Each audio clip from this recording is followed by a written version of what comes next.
You know, if you come by and you said you got 100. The plan to resurface their driveway was paved with good intentions. Not so much, though, Brenda says, when it comes to the man who did the job. He told me it would be so smooth you could skate on it, guarantee it for 10 years. But this is what Brenda and her husband got. I drive a little Hyundai, a little bitty car.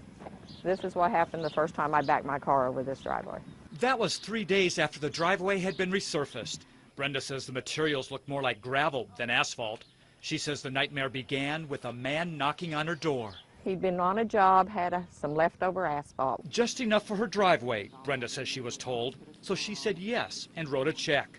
A little later, after having second thoughts, Brenda tried to stop her check, but found out it was cashed within minutes of the man leaving her home. And now she'll have to pay again to have the job done properly. My money's gone. It cost me $3,000 to find out I'd been scammed. And, you know, he just caught me at that one day because I'm usually pretty good on not doing that. Scams like this one spiked during the summer. Rick Brinkley of the Better Business Bureau tells us. Some of the stuff that we've seen people do in this community is outrageous. So with Brinkley's help, we came up with a list of the top 5 summer home repair scams. First up, I have extra materials, just like in Brenda's case. Brinkley says few legitimate contractors ever order too many materials. Up next, I can fix it for less, but Brinkley says you should ask, what about the quality? Another potential scam? I'll give you a free inspection. The BBB says that's usually just a way of getting you to let your guard down. Number 4, insurance will pay for it.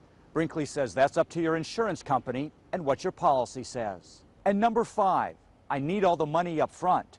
Brinkley says you should never be expected to pay most of the cost up front unless you're getting custom work done. Those are all major red flags. You just say, you know what, I think I'm going to find somebody else. Brinkley says if you need repairs around the house, research different companies and ask questions so you have some idea of how much it should cost. And you should always be the one to initiate a project. The scam areas pop up is when it's the guy going door to door. A lesson Brenda learned all too painfully well. We work hard for our money, and it was just like I flushed it down the toilet. Next project around the house, Brenda says she will do her homework first to find a contractor who's on the level. Pete Knutson, 2 News works for you.